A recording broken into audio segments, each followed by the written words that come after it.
The Townsville Fire and Southside Flyers are headed to the 2023 WNBL Grand Final, and what a wild ride it was to get there. The great Hayley Wildes is here to help us break it all down. Locked On Women's Basketball starts now. Ogumbawale for the win. Good! You are Locked On Women's Basketball, your daily podcast on women's basketball.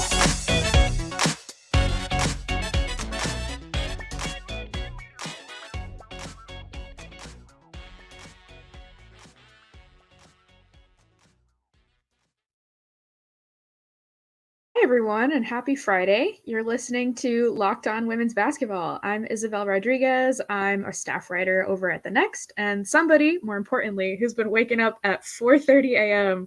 to watch some of these absolutely incredible WNBL playoff games. Thanks for making Locked On Women's Basketball your first listen every day. We're free and available wherever you get podcasts and on YouTube as part of the Locked On Podcast Network. Your team every day. This episode is brought to you by FanDuel Sportsbook, the official sportsbook of Locked On. Make every moment more. Visit fanduel.com/lockedon today to get started. So Hayley Wildes is here with us today, and we're going to walk through basically as much as we can about this WNBL playoff season, what's already happened, what's about to happen with the grand final, and I'm so excited that she's here with us. Thanks for joining us today, Hayley. Thanks for having me. Excited to be here again. Awesome. Yeah, so first we're going to kind of walk through the semifinal games and what just took place, literally took place like a couple hours ago.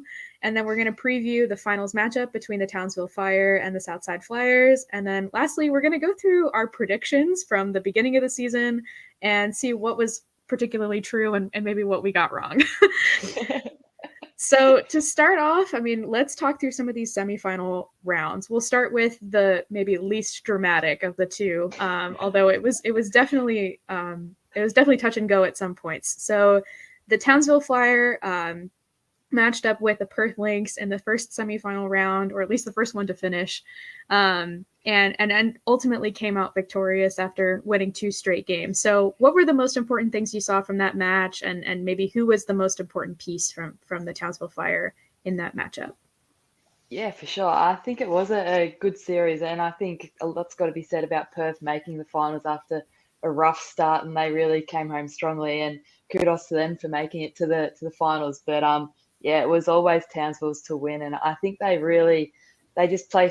got depth across the board, and they've got superstars coming off the bench. So I think when you've got that coming off the bench, it makes your depth is just unbelievable. And I think Tiana Hawkins has just been great this season for them, and she's probably been one of the best imports in the league this season. And I think that says a lot about her because there is so many great imports in the league, and everyone sort of followed her lead. And then when you've got 2 guards like Lauren Nicholson and Steph Reed, and then Shyla Hill coming off the bench, it's such a tough cover when you've got so much guard depth coming at you all game.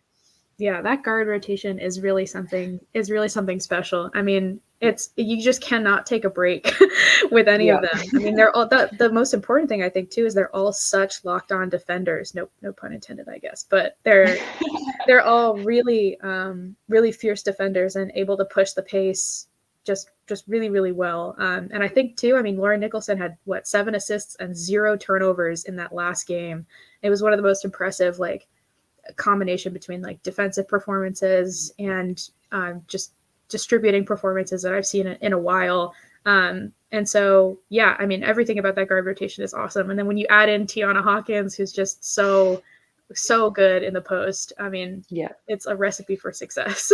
That's it. And I think it's exciting for Lauren Nicholson to sort of show herself on this big stage, because she's sort of been one of those players that's been a fringe opal for her whole career sort of in the last couple of years, and she's in many ways been unlucky to not sort of play at major tournaments for the Opals, and she's really putting her best foot forward now. But the guard depth for the Opals as well is just ridiculous at the moment. So it's so hard to fit when you've got 10 worthy guards. You can't play all guards, so someone's going to miss out, I suppose. But she's been awesome all season. Absolutely. And I mean, we'd be remiss not to talk about Sammy Whitcomb as well, for Perth in that series, and just the impact that she was able to have for pretty much the entire game. I'm not sure she sat for all that much time. But just can you talk a little bit about her and Lauren Scherf in particular and that combo? Yeah, I'm one of the biggest Toby Whitcomb fans out there. I think she's just been so great for the Opals as well, and having her, she's just so competitive and just brings it every game. And I think that's the sort of player that you need to lead from the front. When Perth didn't have the depth and star power that they did last year when they had Jackie Young and Marina Mabry, but they really competed hard this season. And I think Robbie Ryan really came to the fore in the second half of the season. And I think with Sammy Whitcomb and Lauren Scherf, like you said, Lauren Scherf is just a star, and I think she'll sort of start making big Opal squads pretty soon, and she's just such a force down low. So they were a great team to watch, and I think if they keep that core sort of 4 or 5 players, there's a big future ahead for them. I completely agree. I mean, yeah, I can't say that I watched a ton of Lauren Scherf prior to this season, but I was really pleasantly surprised. I mean, she, for a post player at her size, handles the ball so well. I mean, she's got a really good presence, and I just really hope to see more of her in the future, because clearly there's something there. I think we all will see a lot more of her. All right, so that's kind of ended up pretty clearly ended up in Townsville's favor towards the end. I mean, I think Perth kind of kept it together in the second game more so than the first game, but it was pretty clear that Townsville had the edge. I mean, especially playing at home for that first game. I mean, it was really awesome. I didn't realize that they had fire that goes off behind the backboards. Why not? Why not? Yeah, I mean, if you've got it in the name, you might as well go all the way, right? That's right. So, and then about the second series, I mean, this was one of the most exciting pairs that I've ever seen, and I'm kind of sad that it wasn't it was in the semifinal round, because this would have been quite the exciting game for the finals as well. But it was a matchup between last year's champions, the Melbourne Boomers, and then the Southside Flyers, who for the majority of the season had Lauren Jackson, but then she suffered a foot injury and has kind of been out since. But I mean, have Kayla Thornton, have Sarah Blickavs, have so many other faces that have just come out strong despite losing LJ. So maybe talk a little bit about the two of them and who was most exciting for that matchup. Yeah, I'm still trying to get over what happened last night. That was the most intense game I think I've ever been to, apart from that Opals semi-final at the World Cup in Sydney. But for a WNBL game, I feel like this was it was next level. There was players making big plays throughout that last quarter. It was bucket for bucket. It was in the third game and just changing it was insane. And I still can't believe that it was in the end. Everyone was sort of saying in that second game that Kayla Thornton might be the difference, and her bucket right at the end ended up being the game winner in game 3. So it sort of speaks to what she did all season, and then in that game. And I think a lot's got to be said to Melbourne. It's tough to defend it. It's so hard to go back to back it, and they gave it their best shot, and they came up just short. But Melbourne, they've got superstars all over the court, and they were I think they were my preseason tip from memory, but they did so well to get there to be within a bucket of the grand final. And they had injuries too. They had Tess Madgen, the Opals captain, out all season, and guards another guard just sort of kept falling over, but they brought in a lot of players throughout the season, and they did well to get to where they did. But well done Southside, and Maddie Rocci, I just want to give a shout out to her because she was insane all season. She's really stepped up this season, and I think in that last game and game 2, she nearly got a triple-double, and in game 3 last night, she's just so fierce, and her and Christy Wallace just going at each other all game was insane, and she played a massive role in getting Christy Wallace in foul trouble, and so Wallace was struggled game 1 and struggled game 3 because of foul trouble, and Southside end up winning those 2 games. Yeah, absolutely. And just to kind of catch people up to speed, I mean, these were 2 just really, really close games. I mean, the second or the last game was literally by 1 point in Southside's favor. 73-72 was the final score. And it was, I mean, I was standing at my desk, like pacing around. It was one of the most anxiety inducing games. And I didn't even have somebody that I was rooting for. I just didn't know what was going to happen next. And then, I mean, obviously Kayla Thornton was really, really clutch. And I think that comes down to her experience too, and just how poised she is in those really intense moments. And I think for folks it'll be something to watch in the WNBA too, having that sort of playoff experience and bringing that back to the US is going to be huge for her. So yeah, just really exciting stuff all across the board. And then obviously for Kayla George as well. I mean, coming into the Aces, I think this is going to be huge experience for her, and how to really be a leader and how to kind of fill in the cracks, so to speak. For sure. Yeah. And Go sorry, for it. you go. Oh yeah, I just think Kayla George is going to be so good on the Aces. She's the type of player that she can dominate. She's the focal point of the Boomers and even the Opals at times.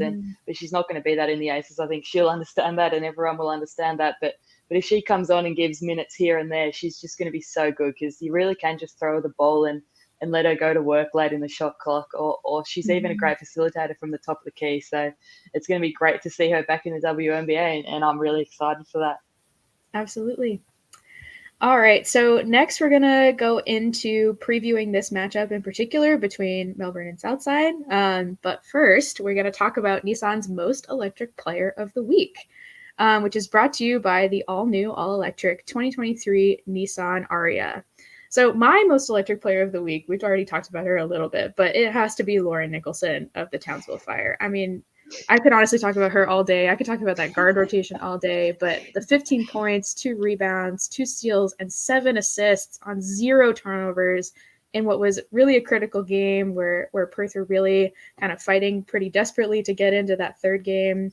I mean, it sent them to the grand final. It was just electric. Lauren is just one of those really important wing players who can get up and down the court in a hurry. She's brilliantly fierce. She's always moving, always diving for the ball, and always finding open teammates. She's a really powerful defender as well, but is also super intentional with every offensive action she takes. Truly the definition of a two-way player, I think. And much like Lauren Nicholson, the 2023 Nissan Ariya is the perfect crossover between power and elegance. It packs pin-you-to-your-seat power and premium intelligence all in one EV. The all-new, all-electric 2023 Nissan Ariya, the EV for people who love to drive. Shop now at nissanusa.com. So, welcome back, everyone. Now we're going to talk a little bit about this actual matchup between the two teams and what to look for in this grand final round. So first of all, I love that it's called the grand final. I think that makes it a lot more exciting. And I think that we should do that for everything. I think that's an Aussie thing, because all of our like our football, different codes of football, they're all the grand final. So I don't know if that's just an Australian thing, but yeah, we always call it a grand final. I think it's great. So just going into this grand final, I mean, so now that it's Townsville and Southside. I think they're both two extremely strong teams. And they're kind of the teams, too, where I've been thinking about them just kind of like as it's their game to lose for the most part throughout the season. So now that they're facing off against each other, it's definitely been hard to say that one is that one is particularly better than the other. But I think that they're definitely different styles of teams. So let's kind of walk through those two different styles. So for Townsville, I mean, we've talked about the really quick guard rotation. How would you say they predominantly like to play, and what their ideal basketball is? Yeah, well, I think they want a defensive game, and because they've got so many great defenders with Tiana Hawkins as well in the paint, and I think they have fast guards that really want to get out, but they also can slow it down and be really methodical about what they do with their ball movement when they've got Samuelson out on the wing and other shooters as well. So I think they sort of want to slow it down and also just share the ball around, because they've got such great players. Their depth is unbelievable, and I think that will be a big key for them, sort of getting through their players and getting that depth on show against Southside, who maybe don't quite have that depth at the moment with some injuries. Yeah, and I mean, you mentioned the 3-point shot too. I mean, they've got a lot of really good shooters who can get hot really quickly. I mean, Carly Samuelson is one of them, who I'm also super excited to see back in the WNBA. That's going to be great. Just their ability to work inside and outside. I think if they're able to get the 3-point shot hitting, I think it's going to be huge. For sure. Yeah, and I think that is important, because Southside, like I said, they don't have that depth maybe at the moment, and if you've got shooters everywhere, that you're going to struggle to keep up with them all game. And if Townsville can sort of wear them down and play that the game that they want to play, I think it'll go a long way for them. Absolutely. And then kind of turning to like maybe their key players too, I think bringing in, I mean, you talked about her before, but Shyla Heel off the bench is going to be really critical in terms of keeping Southside running. Because if you're able to run them out of the gym, so to speak, I mean, when you're missing players and maybe your bench isn't as deep, they're going to be playing 3 games. Yeah. So how does that Sure. so how does that dynamic, maybe when you're playing the same team 3 times, how does that kind of affect things? Yeah, I think it does come into it because, like, yeah, Southside, they've played tough all season and they've done so well to get to the grand final now, and they're going to be ready to go. They're going to be, after that, the high of winning that game, they're going to be ready to go on Saturday night. So it'll be interesting to see. But yeah, I think Townsville do want to get, like I said, use their strength of their depth to their advantage and really get out and wear down Southside. It'll be interesting to see. Absolutely. So then turning to Southside, I think, where do you think their major strengths lie, and how can they maybe slow down Townsville? Yeah, I think they've got such experience in a way that I think it's really helped them this season. They've been down in games and they did get Townsville. What's a nice way of putting it? Dominated them in their last meeting in the last game of the regular season, and to come back from that and play really well in the first game against Melbourne was massive. I thought it could have sort of not ended their season, but put some doubt in their mind. But they came out and well then easily beat Melbourne in the first game. So Southside, they have that mental. They've got great players all over the court as well, but maybe not quite the depth coming off the bench. But they've got Nadia Poach, who is just going to be a star for the Opals, I think, in the future. And she was massive in Game 3 for the Southside when Thornton did find herself in foul trouble, and Poch came in and really gave great minutes and had some great plays that showed flashes of what she's going to be doing in the future as well. Yeah, she's got really good height for someone who plays as flexibly as she does. She really reminds me of like an Asia Wilson type, honestly. I think that's kind of her, like if she was to be at her very best, I think that's the trajectory that she could very well be on, which is so exciting because she's so young too. I mean, it's really exciting. 18 going out there and playing like she did in a Game 3, the biggest game of the season so far. That's just incredible. Yeah, absolutely. And then maybe talk a little bit about who's kind of at their guard positions. They've got a couple different options as well. Yeah, so they like to get out and run as well. They've got, as I mentioned before, Maddie Rocci, who has been a star this season, and then Bet Cole as well, who's really quick and she's a great 3-point shooter as well. So she's great to have out there as someone who can drive to the bucket, but then also step out and really hit down threes. And then we've got Mon Conti as well, who was a late signing just before the season started, or just into the season, I believe. And she's another quick guard that doesn't take a backward step and really gets up and defends hard. And she was key also in sort of limiting Christy Wallace in Game 3 as well. Yeah, kind of speaks to how incredible Christy Wallace is. That you need so many good defenders to kind of keep her down. That's true. And that's what it takes against her. Christy Wallace is a star, and I think she's going to be an Opal for a very long time. But yeah, they sort of got under her skin in a way, and I noticed last night especially she was so frustrated with the refs for calling some fouls that she didn't think were there, but that just made her even more fierce and ready to go, which was good to see. But eventually it did catch up with her with fouling out. Absolutely. And then too, I want to talk about Beck Cole. I mean, one thing that I think is really awesome about her is that she's played 3x3 as well. She was pretty huge in those couple, I think it was like 2017, 2018. Yeah, around that time, I think, Yeah, those kind of that era of where Australian women's basketball is pretty big in the 3x3 area. And so having that experience of going from offense to defense and back to offense and back to defense, I think it's really important. Especially because there's not that many folks who've played 3x3, especially more recently. So I think that's awesome experience for her. And I think it's proved that through over time, like that, to see her kind of use that transition to her advantage has been really cool. Yeah, for sure. And I think it's kind of the Kelsey Plum story as well, where Beck Cole had injuries and Beck Cole's had knee injuries, and she came back and went into the 3x3, which is exactly what sort of Plum did with her Achilles. And now they're both sort of got back to where they were, and even better than before their injuries. And it's really helped Beck Cole because she's always been quick and always been sort of the play that to watch, but now she's sort of come into her own as someone that can really also sort of slow it down as well. She's not always, you don't need to be going at 100% all the time. You need to sort of slow it down at times and just take a deep breath. And she's sort of really shown that over the last couple of years. Absolutely. Yeah. I'm curious to see whether she'll make another 3x3 appearance. I'm not sure what's happening there. So because her and Kunek were they were the two Aussie stars that were 3x3, and now obviously Kunek's in Europe doing well over there. But it'll be interesting to see. Absolutely. All right. So next up, we're going to talk about kind of how we previewed the season and maybe how things turned out, because I think there's one prediction we made that's particularly interesting. So we'll get into that. But first, I want to talk to our listeners about BetterHelp. This episode is brought to you by BetterHelp. Getting to know yourself can be a lifetime process, especially because we're always growing and changing. Therapy is all about deepening your self-awareness and understanding, because sometimes we don't know what we want or why we react the way we do until we talk through things. BetterHelp connects you to a licensed therapist who can take you on that journey of self-discovery from wherever you are.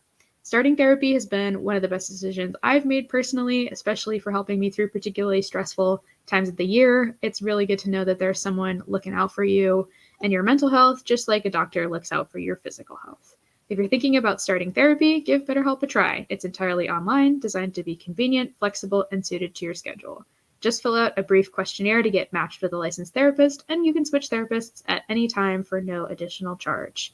Discover your potential with BetterHelp. Visit betterhelp.com/lockedonnba today to get 10% off your first month.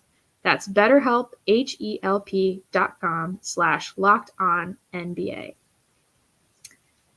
Okay, welcome back, everybody. So we're going to wrap things up just by talking about a couple of our predictions from earlier on in the season and how things kind of panned out. So I think the coolest thing that we predicted was, so you had Melbourne as the final champion, I think. And then I picked Perth, weirdly enough. And I just found it fun that both of those teams were in that semifinal and both really made a nice push to the end. So I think maybe just in retrospective, like if you had to kind of send off Melbourne for the end of the season, what would you say was kind of the most exciting part of their season, or like one thing that you found really awesome about this year? Yeah, well, I think I would still have backed them for the championship up until last night. Sort of, I thought they were maybe going to win last night, but I think their depth just caught up with them in the end, and they couldn't sort of compete they competed, but they just couldn't keep up with teams for sort of that, because their top three stars like Tiffany Mitchell, Christy Wallace, and Kayla George were all playing pretty much. I think they were three of the top five in minutes played in the league, and it's hard to sustain for a whole season when, even though they were all incredible, but they just didn't have that depth in the end. But yeah, it was a great season for them to get pretty close to going back to back. Absolutely. Yeah, I think that'll be one thing to watch for next year, is like who they decide to bring in and whether they try to prioritize more of that bench depth as opposed to the really like big three almost that they had this year. So that'll be something to watch, I think, is how they decide to move forward. And I also want to give a quick shout out to Mia Murray, who was her last game last night. She's a 3-time WNBL champion and a WNBL Grand Final MVP, and she's had a great career, and I think she's 16 seasons in the WNBL, and her legacy is incredible with Townsville and then finishing in Melbourne. It was great to see that she had another great season, just knocking down threes all season. So congrats to her on a great career. Yeah, absolutely. It seems like there's been a lot of those like milestones hit by different players this year, so it's been really exciting to learn a lot about the history, which has been super fun. And then I think just for Perth, I mean, for me, I think it was just awesome to see them actually do kind of, I think they pretty much hit their max potential, I think, with what they had, which was really awesome to see. I mean, you mentioned her before, but Robbie Ryan, I think, was really excellent and a huge part of that. And then obviously Sammy Whitcomb. I think for me, I think Sammy's a little bit better off ball than she is on ball, which I think is going to be really exciting to see her in Seattle for that. Especially when she plays with Jade Melbourne, who I'm so excited to see that pairing. We can't wait. Yeah. I mean, together, I think they're going to be really excellent. So, people should be on watch for Seattle, I think. Yeah, in the and you've got WNBA. Ed there as well, so Yeah. it's an Aussie, it's full of Aussies. We're back to the glory days of Lauren Jackson and Penny Taylor, so it's going to be fun to see. Absolutely. And I think too, you know, I mean, it's an area that's, I mean, the Pacific Northwest is a really long tradition of bringing in really great Australian basketball players. I mean, Portland is doing so well in the NCAA right now, with so many different folks, and so yeah, I'm just excited to see where it goes from there. But yeah, I mean, I think they did about as well as they could, and I'm really excited about Lauren Scherf in particular, and I hope they continue to build around her. And maybe bring in a couple of like more experienced point guards. I think will be a big thing for next season. But they've got the pieces. It's just about building the personnel around them. So For sure. Yeah. Any final thoughts on Grace agree with from you that. two? Yeah, I agree with you how they sort of maxed out their potential. And Ryan Petrick, their coach, he's a great coach, and he was great last year with stars, and he was just as great this year with maybe not quite that star power. So I think it says a lot about him that he's able to get the best out of his players. And last year for them was really tough with all the COVID and travel. They were away. They hardly played at home games. So I think it says a lot about him as a coach that he's able to get the best out of his players, sort of no matter what the situation is. Yeah, definitely. And I think too, like there were a couple of different coaching changes before the start of the season around the league. And so just to see most of these teams, like for the most part, I mean, to do really well and to kind of get their players on the same page, I think was really impressive and speaks to how good some of these coaches are. For sure. Yeah, I mean, I think despite the fact that they only won like one game, I think it was, I mean, I was still excited by every Caps game. I mean, it was still really excellent to watch. So yeah, I agree with that. Yeah. I think when the Caps are a fun team when they sort of, once they realized that they weren't sort of getting wins on the board, I think they just focused on sort of having fun, and it really helped them. I think that towards the end of the season, they were really competitive, and Ray Burrell, I thought, was strong. Even though they weren't winning games, she had a great season, I thought, and it would have been easy for an import to sort of just shrug her shoulders and when they were in a team like that, but she really knuckled down, and I think it says a lot about her to sort of really have a great season out there alongside obviously Jade Melbourne, who is just a star. Absolutely. Yeah, and I think for her it's going to be, again, important experience as she comes back to the Sparks, who, I mean, haven't had the most successful seasons in the past couple of years, so hopefully having that experience will help her leadership-wise and for the future. Yeah, for sure. All right. So this has been awesome. It's always awesome to talk with you about the WNBL. And I mean, I'm so excited for this grand final. I guess my last thing for us today is if you could predict, who is going to come out and maybe who the MVP is going to be. Who would you pick and why? Oh, it's so tough.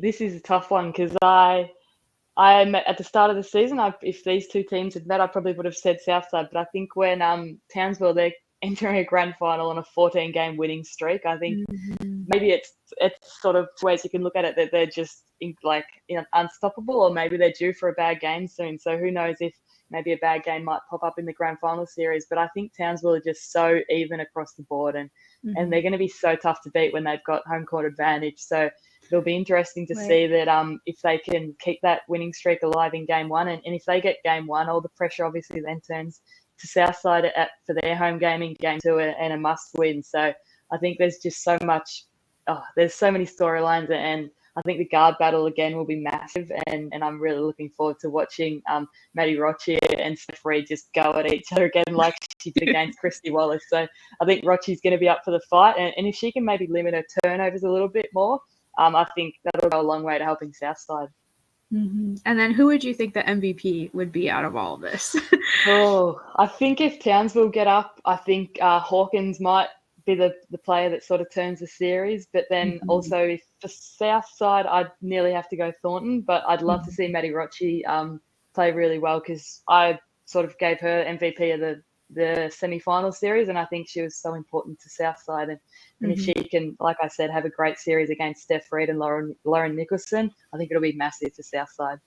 Absolutely. All right. Well, thanks for joining us again, Hayley. I always appreciate having you on. Where can the people find you and your work? So the Pick and Roll, we're an Australian basketball website. We always write about everything Australian basketball. If it's about Australian basketball, we've probably written about it. We've got a great team of writers. So we're at the Pick and Roll. And then on Twitter, you can follow me at wildes_Hayley. Amazing. All right. Well, I hope everyone enjoys this final round. I think it's going to be on ESPN in Australia, and then it should be on either YouTube or ESPN Plus. Everywhere else, unconfirmed yet, but I know there's something happening. Something is moving and shaking. So keep an eye on ESPN Plus if you can't find it on YouTube. Awesome.